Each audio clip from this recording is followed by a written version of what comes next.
Hey, this is Mike. Thank you so much for choosing this video. Today we're checking out a 2023 IONIQ 6 in the SE trim level. Now this one is the long-range rear-wheel drive with the 18-inch wheels. This vehicle is sitting on 255/55 hand-cooked tires wrapped around 18-inch alloy wheels with a gloss black finish.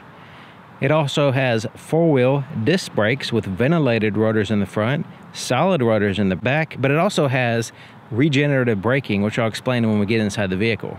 The name of this color is Curated Silver, and I think on this vehicle, the silver is one of my most favorite colors, especially when you have it in contrast with these gloss black trimmings that the vehicle has.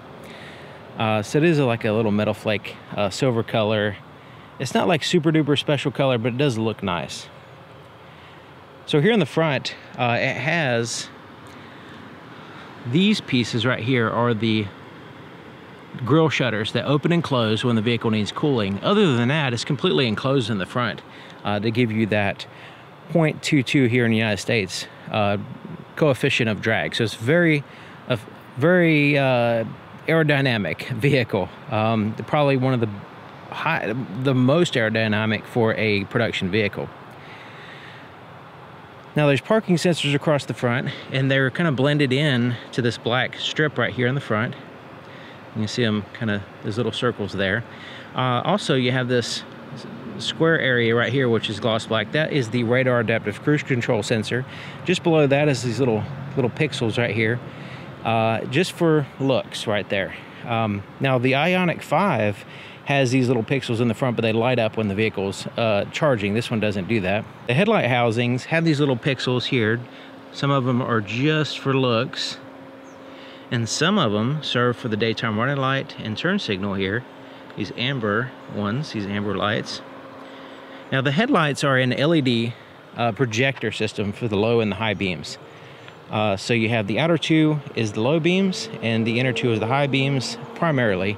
But they work together to give you your headlight system. And we'll look at in the night video, we'll see what it looks like going down the road. Looking at the profile, it swoops down quite a bit there in the back. And I know everybody wants to talk about that, but that's how they achieve that coefficient of drag, that aerodynamics, to give you the range, 361 miles to a charge. Now that's fully 100% charged, but that's a lot of miles. Haven't had any problem with leaving the house with 50% charge and driving around, no problem, no range anxiety or anything. So that really helps out a lot with this particular vehicle. Now you notice it has this black portion here. It's a flat black, and it starts right here and it continues here at the base of the vehicle, and then when it gets to the back, it transitions into the gloss black again. Then we have the gloss black wheels, body colored side mirrors and handles. And then the pillar here is a flat black. So when you tint the glass, it kind of solidifies that whole glass portion there. It would be nice if it was gloss black right there. But it's just to kind of solidify the glass a little bit better. This is what the key looks like, and it's a fairly large key. It's quite bulky, but it's light, very, very lightweight. And in this particular case, kind of matches the color of the vehicle. Now the buttons kind of look like they would glow in the dark. It kind of has that look, that color that you would typically see in glow in the dark vehicles, or color, just objects, whatever it happens to be. But they do not glow in the dark. I was kind of disappointed there. But it does have the lock, unlock, the ability to remote start the vehicle, and a panic button there. Also, you can open up the power liftgate, the power trunk in this case, there on the edge. Now there's no physical key on the inside of this fob. It's a separate key that is included with the vehicle. And I'll show you where to use it here in a second. But yeah, it's kind of a bulky key. I wish it was a little bit smaller, but it is nice and light. So it's designed to where you can actually have a setting to where when you walk up to the vehicle, it automatically unlocks the vehicle, but you can turn that off. To lock and unlock the car, you can use the key. There's also a little sensor right here. So right in there, you can use that. Vehicle's running now, so I can't do it, but it'll actually close the handle, lock the vehicle, and you press it again to unlock it, and it pops the handle back out. If you ever need to open the handle and it won't pop out, you can just push on this side and it pops it out. There's also a physical key location here on the driver's side only. You see, this is how, just pretty basic door handle there, once it's popped out anyway. So here's the inside of the passenger side door. Now I noticed that there is some transparent materials. So this bottom part is not transparent, but translucent. So this right here, you can kind of see through it. I don't know if you can see that, but it's kind of translucent there, depending on what you have in. That's a hard touch surface here at the bottom. Here at the top is also hard touch, and it has these little ripples right in here that kind of add some character to it. Now this part is like a handle, but it goes down in all the way from one side to the other. So the thing about this, when I first saw this, I was like, well, what if you get something stuck in there? And I actually like put a coin in there, and I rolled it up here to the top and was able to get it out. But stuff can still get wedged and stuck in this bottom part. So yeah, you kind of have to vacuum it out or whatever, or use a towel and wipe it out. Nice big speaker grill there, and just a kind of a simplistic door. Now the only soft touch surface is here on the armrest, but it extends all the way up here. So that is kind of rubbery soft. There's the threshold area, has the IONIQ 6 plastic sill plate, manually adjusted seats. It does have a height adjustment though, here on the driver's side. And then the seats are a black cloth in this case. And they're very comfortable. I spend quite a bit of time sitting in this vehicle, driving it and charging it and doing the videos inside and everything. And they're comfortable. I hadn't had an issue at all with the seats. So there's the floor mats. They hook in place in two places, kind of like a Berber carpet. IONIQ 6 badging on them as well. A little bit of tapering here on the right side, but overall plenty of room. Glove compartment area. This is all hard touch. Opens up. It has a massive glove compartment, so it goes way in there, and I got stuff full of papers, but you can see it goes way in there. So yeah, I can just put a bunch of stuff.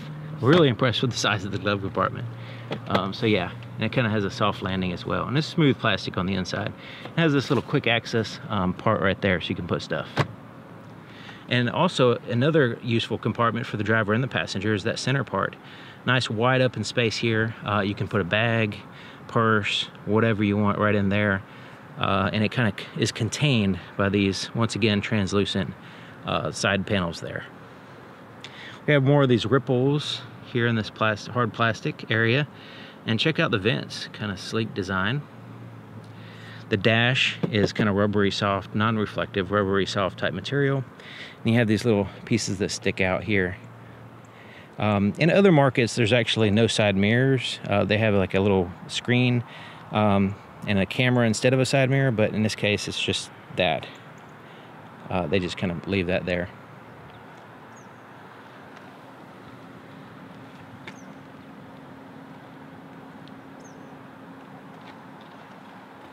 I did a video of the SEL, so this will be the SE, the lower trim. And one of the things I noticed about it, and I'll mention in this video as well, when you see this vehicle from a distance, you're thinking this is a small little car, but when you get inside, it is. I mean, look how much room getting in and out. Here it is. The swing of the door is nice. Same thing with the back door. Lots of room. The tapering in the roof is the only issue as far as getting in and out, but once you get used to that, there's just lots of room to get in and out. And unless you're like super tall, once you get in, you feel fine. Lots of leg room, and just this very spacious vehicle. Just it's very deceiving looking on the outside, I guess you could say. The inside of the back door, unlike the front, where it just has a little bit of soft touch, this has like no soft touch. Even the armrest is hard touch. All of this is hard touch, but it does have a storage pocket there, has a little more forward one there, and one at the bottom. But I like the styling.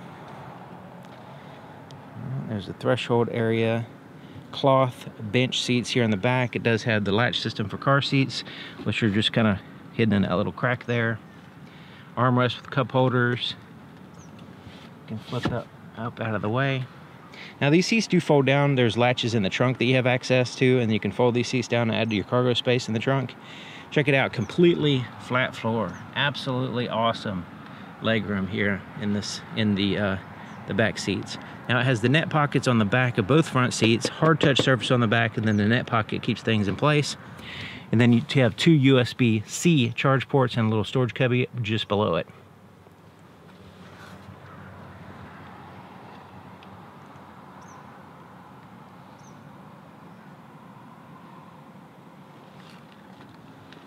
The charge port is here on the passenger side, and it's here in the back.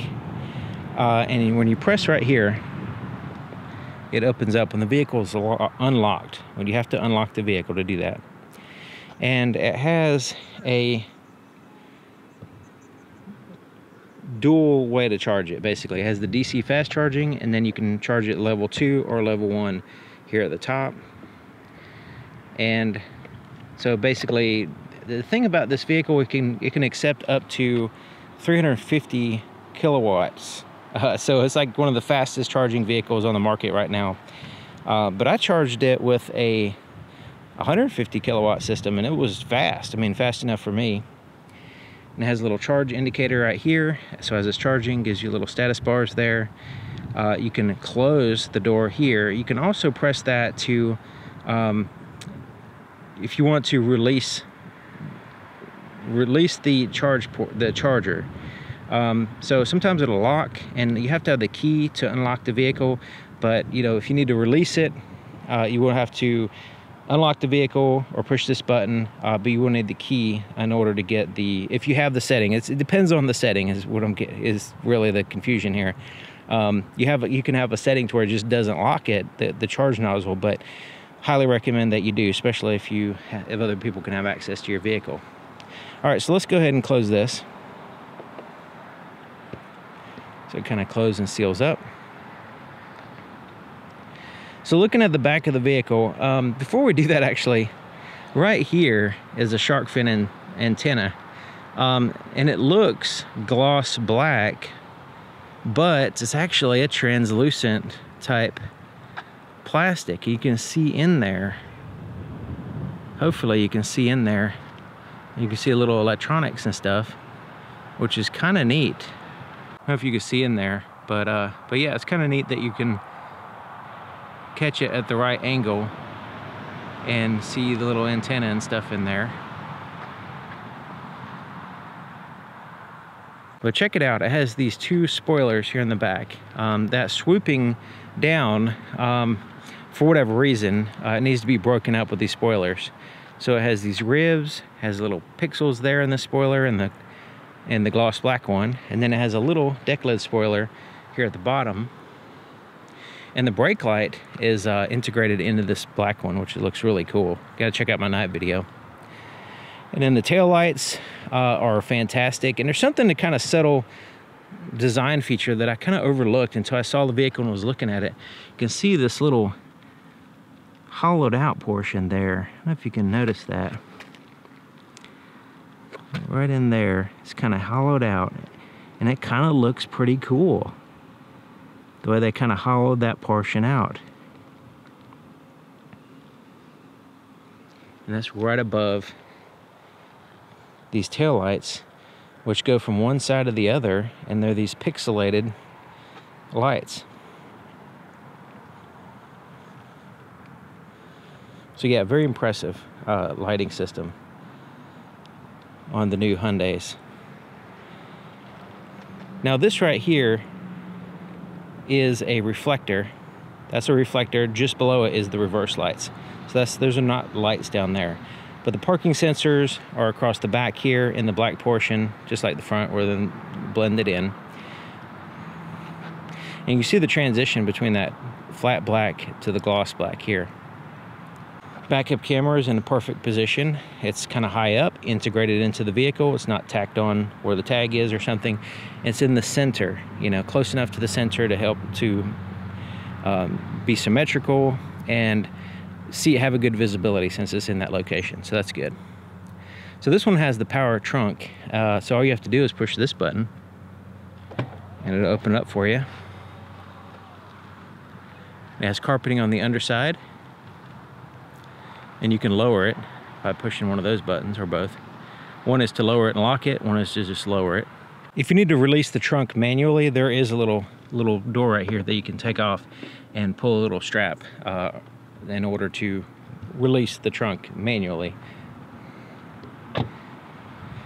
If you need to release the charge port door over here, there is a little cover for that as well. So you can take that cover off and release it in the same fashion.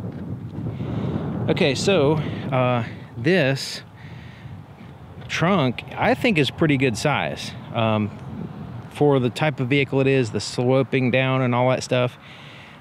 Just let me know what you think in the comments. Also, the fact that it has a almost completely carpeted area under here as well helps out. So because a lot of times people stack their luggage into a trunk, and if you don't have everything carpeted, a lot of vehicles don't. Even expensive vehicles have like all this exposed metal and wires and everything under there, so it could damage your luggage or whatever. So I'm glad that they covered it up.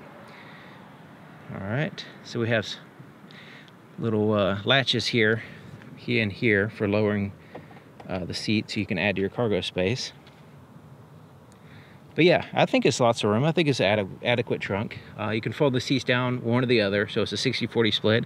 Add to your cargo space while still maintaining passenger space. And then this floor lifts up.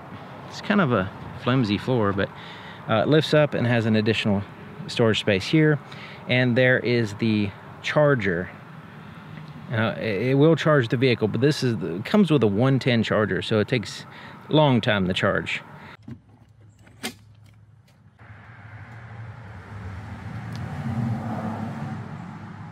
Using the level 1 charger that it comes with, this is what you're dealing with a 56% charge that we have now. It's showing 45 hours and 50 minutes until it's charged 100%. So it's very low, you know, 0.6 kilowatt charge rate. So talking about days to charge it, even with it already has a decent charge. So at a low charge, it'll take forever. But it does give you the ability to, you know, add miles to your vehicle at any 110 outlet, which is very convenient though. Lowering the trunk, like I said, you can push this button to lower it, or you can push that button to lower it, then lock the vehicle completely. So if you're done getting your groceries out, you just press that button, it lowers down, locks the vehicle, and you can walk away and you're done with the vehicle for the day.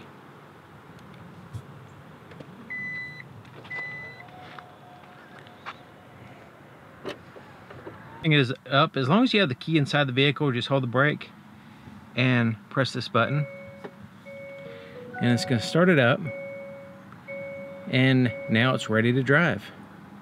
Here's the floorboard in front of the driver's seat. Floor mat hooks in place just like the other side, hooked in there nicely. There's the accelerator, brake pedal, nice big footrest there on the left side, little pixels on it as well, texturing. You can see that storage compartment there also has a 12-volt power supply located in there as well. You can see it right there. So that's accessible from the driver side or the passenger side. Let's take a look under the hood. To open the hood, there's a latch a little bit to the right of center. So just a little bit to the right of this emblem right in here. Just reach in, move it to the left, and then lift up. It does hold itself up, like so. And this has like a small storage cubby here in the front, and it just seals up to the hood. So it's not very big, but you can put some stuff, maybe a charge adapter, that kind of thing. Tesla tap or whatever you're going to put in there. I would just kind of put some emergency stuff in here as well. Maybe some emergency supplies, stuff kind of like you want to have in the vehicle, but you're not accessing all the time. But it can't be, you don't want it to be like, you know, susceptible to temperature swings though, that kind of thing. There is the 12-volt battery, which is located on this side, fairly easy to get to.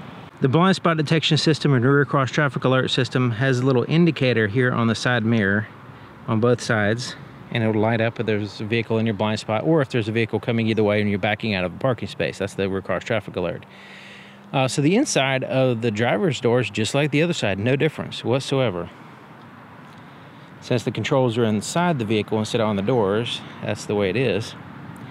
So the driver's seat does have a power seat, unlike the passenger. So you have power forward, back, You have up, down, tilt, tilt the back, and then a two-way lumbar adjustment as well.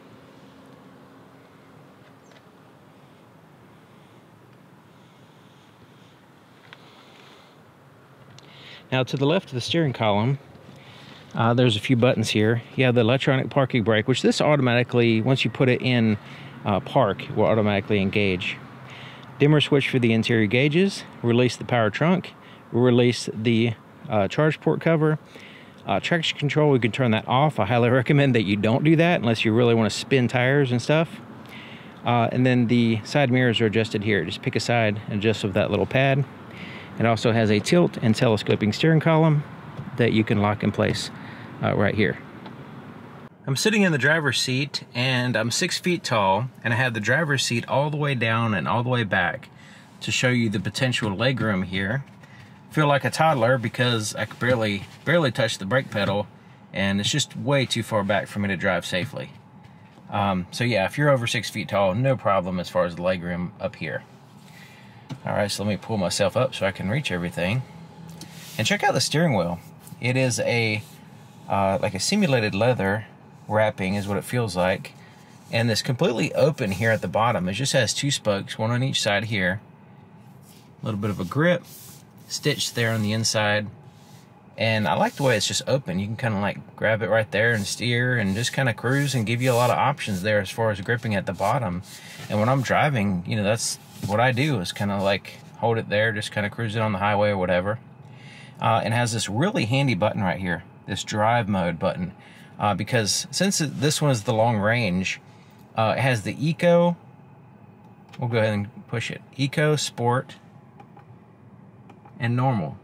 And when you put it in Eco, which is a decent driving, you know, just a normal everyday commute type setting, it's but it's quite weak as far as the acceleration. So if you really need to accelerate, you can quickly push that button, at least put it in normal. You have a lot better acceleration. Putting it in sport gives you the maximum, but you know, normal, I mean, you still get plenty of acceleration even in the normal mode. But having that button right there, very easily able to switch to a different drive mode, I think is excellent idea, because the difference in your driving experience is pretty significant, especially if you're in eco mode.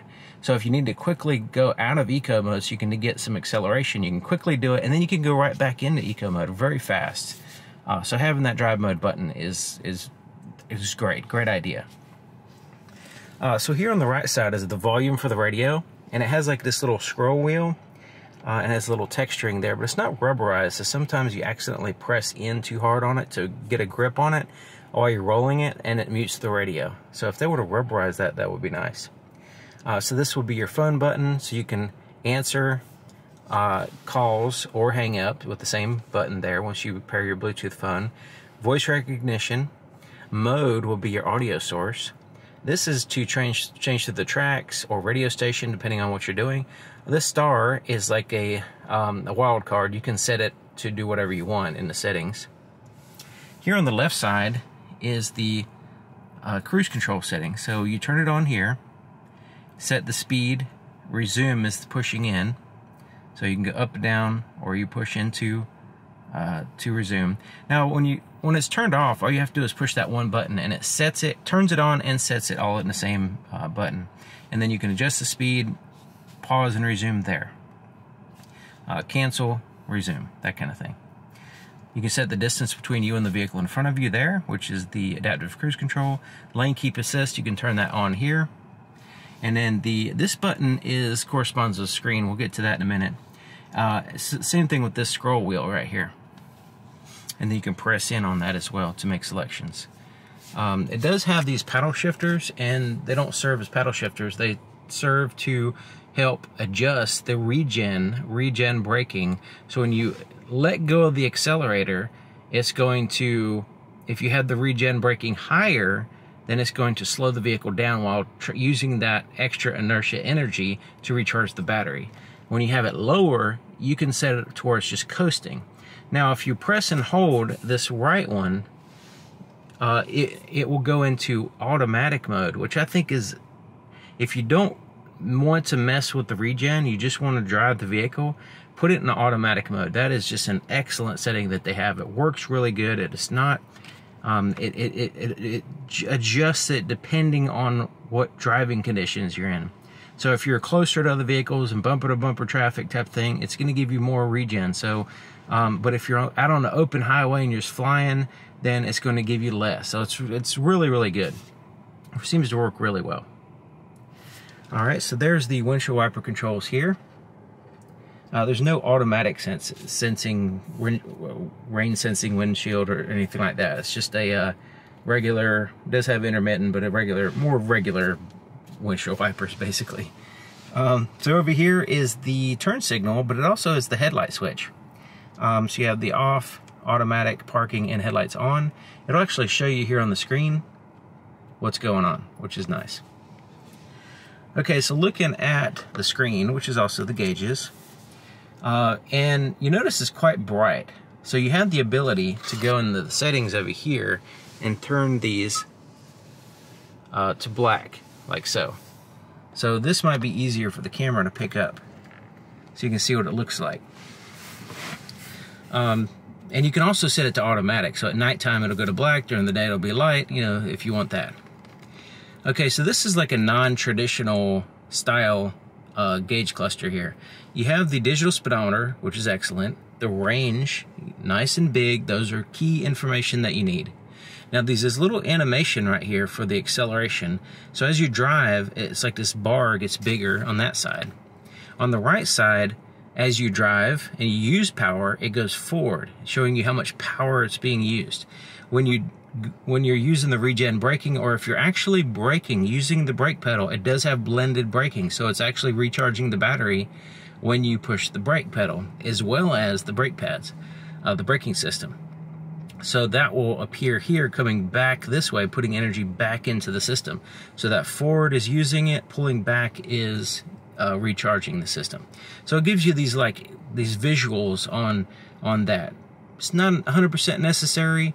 It's just kind of nice. The main thing is your speed and your range, and you can see that's very clearly marked there. You also have the odometer here, the status of the parking brake. Right in here, this right now is showing the energy consumption bar. But when you put it in sport mode, it's going to change to the percent of torque there. And then it has your outside temperature. You see the different drive modes change the view. But it's basically the same as far as like what it does. It just looks a little bit different. Okay, so this is the status of the regen braking. Right now it's in level 1. We can go to level 2, level 3, and then max, which is called I-pedal, which gives you the maximum amount of deacceleration when you release the pedal. So it's basically, you don't even have to push the brake pedal sometimes. It'll come to a complete stop, basically, just by letting go of the brake pedal, the accelerator, basically. So yeah, the I-pedal takes a little getting used to. Some people love it. I'm not really a fan. I like the automatic function, but it just kind of gives you the status there. It's level 3, level 2, level 1, level 0, and then you press and hold to the right. Now we're in automatic mode. Shows the, so right there, that's the outside temperature. There's the battery percentage, as well as the little icon there. This ready means the vehicle's ready to drive. Here at the top, showing you the status of the headlights, the last speed limit sign that it passes there, what gear you're in. And then you notice these has little icons right here. That's where we get into these buttons. These little pages buttons, and these up and down and press in. So I'm going to push that. So I hit the pages button. So the next one, you can see it, that's the next icon over. Now we have the accumulated information as far as the trip. You got the trip, the timer, and the average. So this will be miles per kilowatt hour. The next one will be, it's showing a compass now, but that's the navigation system. It'll show the turn-by-turn directions. Tire pressure will show here while you're driving. But in this first one, you'll see in the center, it shows a little car, and it shows these lines representing the lines on the road. And as you're driving, when you have the cruise control on, it'll actually show like vehicles in front of you and stuff like that. And you can set the distance between you and the vehicle in front of you with the adaptive cruise control. Also, the status of, you see this little steering wheel right here. When I turn on the lane keep assist, that will turn green when it sees the lines correctly. Also, these lines will illuminate as well, and it'll try to keep you within those lines. Now, it doesn't like move, it doesn't like show you the shape of the road or anything like that. It just kind of shows you the status of the system, basically, and what it senses. And it has like this little shadow of a vehicle in front of you, but no shadows around you. So some of the higher end vehicles have, in the Hyundai and Kia lineup, have a highway driving assist system to where it actually shows vehicles around you and stuff like that. This one doesn't have that. It just has, you know, the adaptive cruise control, and the only vehicle you'll see is whatever's directly in front of the vehicle. So on this screen right here, if I scroll up and down using this wheel, you can see I get more information. So there's separate trips that you can reset independently, and then you have accumulated info here.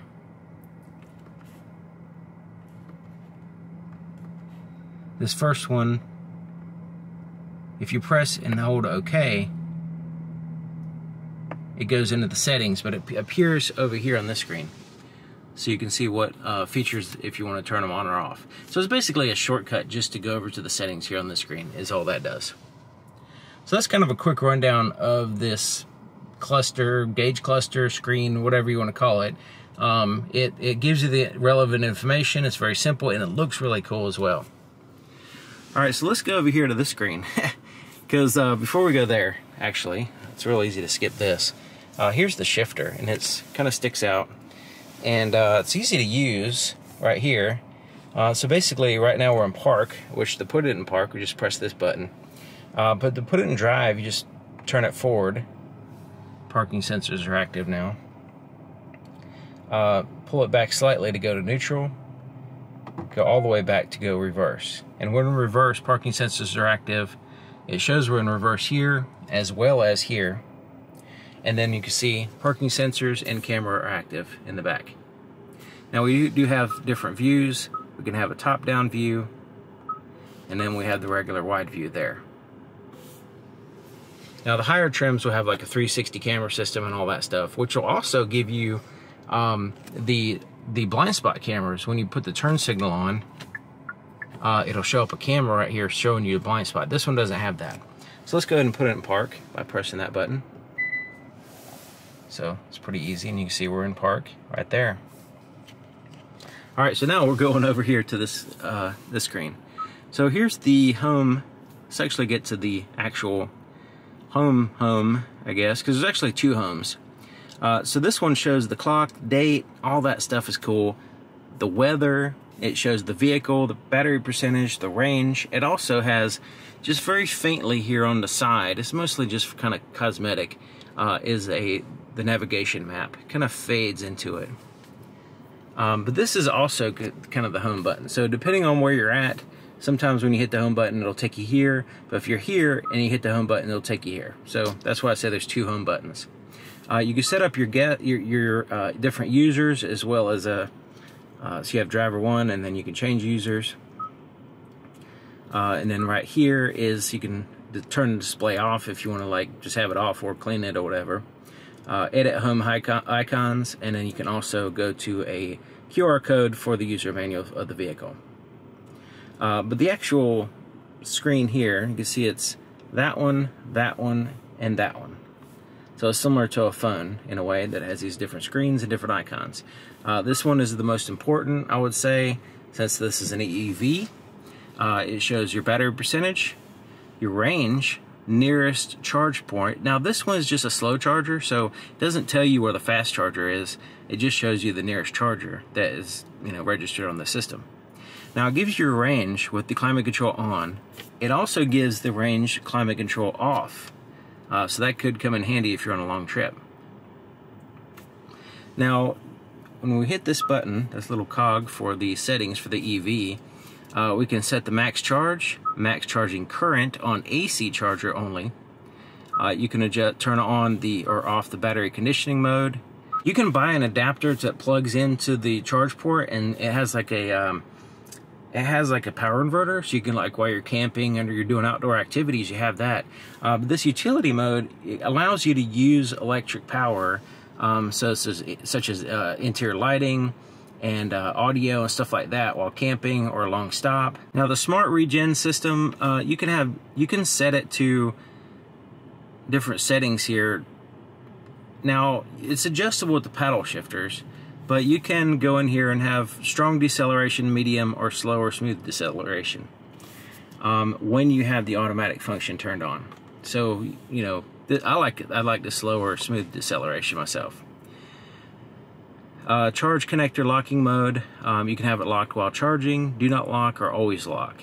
So when you unlock the vehicle, you can take it out. But while it's charging, it locks. And then even when the vehicle's unlocked, you still have to push the unlock button to take the charge port charging cable out. Or you can just have it not lock it off. Now, I don't really recommend that too much. It's better to have it locked while charging, so you don't accidentally pull it out or whatever while it's charging. And then charging voice prompts. Now, it has, like, when you plug it in, it's like charging started, like really loud, and it's like, hear ye, the charging has now started. And I don't really care for that, so I turn that off. It kind of gets too much attention, and I don't really care for it. Now, plug and charge, once you set the plug and charge system up with a credit card or whatever, you could just go up to certain plug and charge public chargers. Just plug in your vehicle, and it just communicates to the charger who you are, and it charges your credit card or whatever, and it just plugs. You don't have to set it up and all that stuff. You just plug it in and you're ready to go. So there's the EV settings right there that I think are most relevant. There's more to it, but they give you an idea there. There's the full navigation map. I like this little side screen here. It has it has different options that you can put, and I like that kind of retro. It's funny because you can have the navigation here too. And then you can keep it on your battery and stuff, but I like this kind of retro digital clock as well. Alright, so let's get out of here. You can search and all that stuff. The navigation is the map is pretty straightforward. Here's the navigation menu where you do more searching and finding stuff. Alright, set up your phone projection for Android Auto, Apple CarPlay, and you have to plug in for what I understand. Voice memo. So while you're driving, sometimes you're like, hey, I just got this great idea. I can't write it down. Well, hopefully I'll remember it. With this, you could just quickly make a note. Subscribe to Mike's Car Info on YouTube. All right, so we saved that. So that's a good idea that I came up with. All right, and then the climate control, you can get like a visual. There's buttons down here, okay, but you can get like a visual here and kind of get a little bit more information as far as the system. Also, you can sync here. You can't do it down there. So there's certain things you can do on here on the screen. There's also climate control settings that pop up here as well, which is nice. All right, so the seats, this vehicle doesn't have heated seats, but it has it on the system, I guess, for other trims. Valet mode, quiet mode. So this will be focused on the sound to the front seat, so that if you got like a baby or something sleeping in the back seat. HD radio data, and this is all your settings. There's tons of stuff here. Vehicle, EV, navigation, sound, device connections. You can pair your phone and all that stuff. Voice recognition, screen theme layout. This is where I changed to the dark and the light mode. Adjust the display and all that stuff. So there's a lot of stuff in the setup. The next screen here will be the radio. Let's see what that looks like. So you see the satellite radio. There's channel lists, album art. Pretty straightforward. You notice we still have that little side screen there. Blue Link, which is the Hyundai app that goes on your phone. Notifications. Let's say a notification pops up, you get to read it. You can see whatever notifications is there. And then there's the QR code, so you can download the manual on your phone and search it, which could be handy. does have the digital clock up here, the date, which is handy. But yeah, I wish that little sidebar was there, but it's not. So we go to media here. So let's go to there, and now we can, you know, once we're in a certain screen, we can have that pop up. I like that nice big digital clock. We can see it from a distance, and it kind of looks retro and cool looking. Four-way flasher button, nice and big, easy to see and find. So this is the climate control. It does have a volume knob and physical buttons down here, tuned to the stations. You can turn on the backup camera even if the vehicle's not in reverse, which is handy. Parking sensors, you can turn those on or off. They are on the front and the rear. That's the on and off button, which we saw.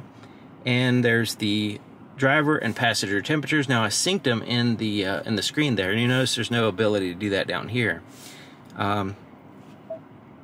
So we can hit that button right there, and once again, we don't have heated seats, but it still takes us to that screen. But it does have the automatic 3-stage, so if you want the automatic high, medium, and low, so it gives you some control over the automatic function there. And then where you want the air to blow, so let's go to right here. So you can see it gives us a little indicator there where we're going to have the air blowing. Front and rear defrosters, recirculate the air, and then there's the passenger temperature, which I have synced. Now there's a little dot right there. I don't know if you can see that. That's a reset. You want to if you need to reset something, reset the system in the vehicle. Here on the screen, that's from what I hadn't used that, but from what I understand, that's what that is, like a reset the system. Alright, so below here, there's no wireless charger on this trim. It does have the USB port there. Cup holders, has these little springy things to keep the bottle or cup in place and accommodate for different size cups as well. Now the windows are automatic one touch up and down in the front, but in the back you have to hold them. But they're in the middle here. They're not on the doors. Same thing with the door locks. So it's a little getting used to, but it's not too bad. I kind of like it. The auto hold will hold the brake for you when you come to a complete stop. You will have to hit the accelerator to resume. That reminds me, the adaptive cruise control is a full range. It will come to a complete stop. If there's a vehicle in front of you comes to a stop, it will come to a stop. You do still have, just like the auto hold, you have to hit the accelerator to resume your driving. But other than that, it's a full speed, full range adaptive cruise control.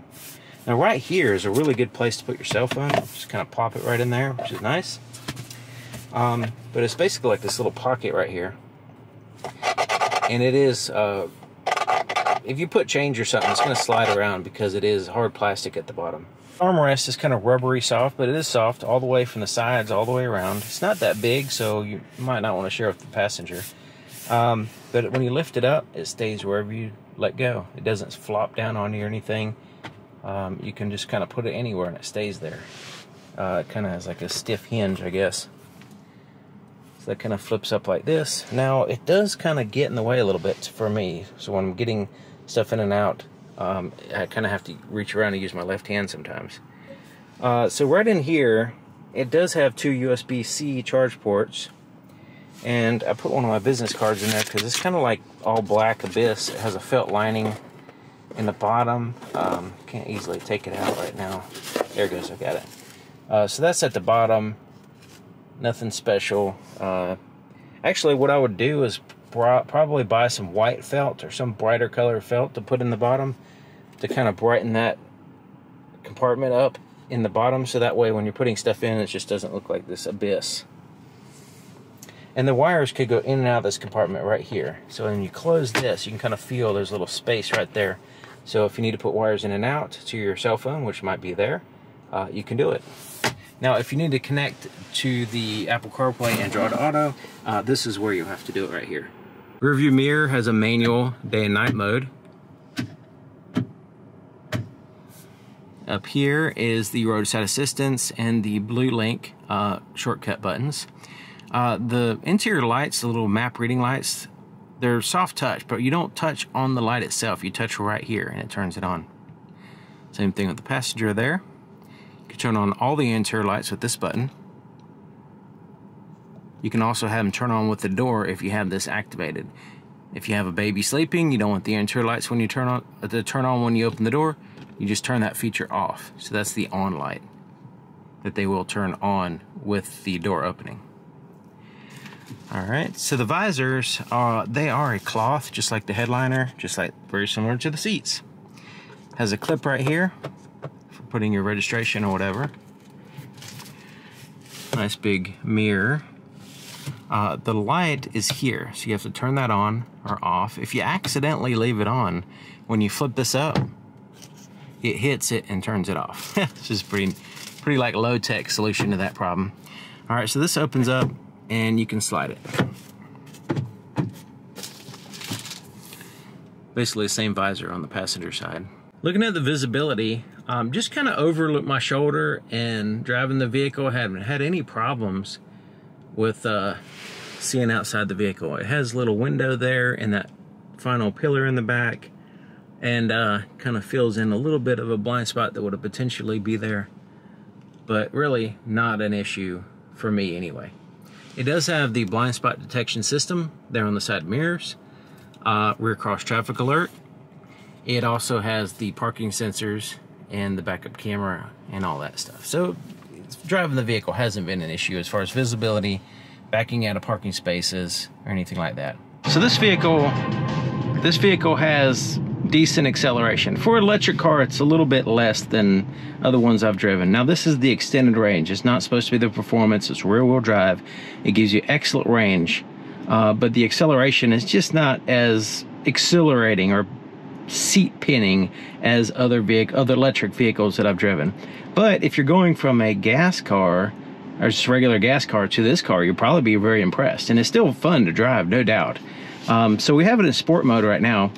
And I have it in automatic regen, sport mode, and I'm just gonna floor it so you can see what it's like.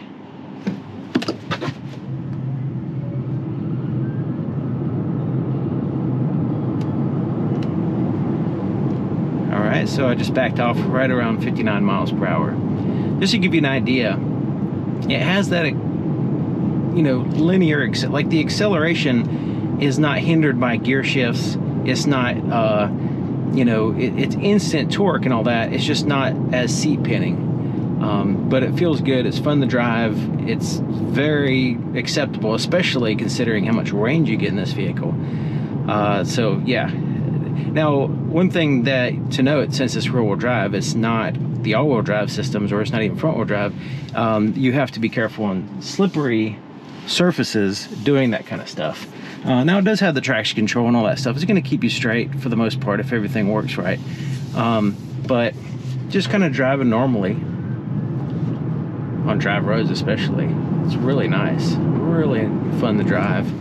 And you know, accelerating from a standstill is not all that impressive, but as far as like accelerating from, you know, normal driving speeds and kind of whipping around the corner and zipping in and out of traffic, merging into highway lanes, changing, you know, lanes and stuff like that, and getting around traffic, it's fine. It's a great, fun to drive vehicle. It's quiet, comfortable, all that stuff.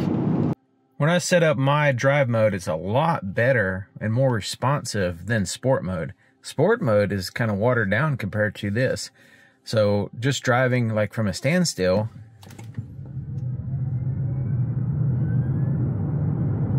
definitely more seat pinning. But also when you're going and you just kind of push the accelerator, you have more of that seat pinning acceleration as well. So my drive mode, the one that you set up, you press and hold that button to initiate, is a heck of a lot better than sport mode.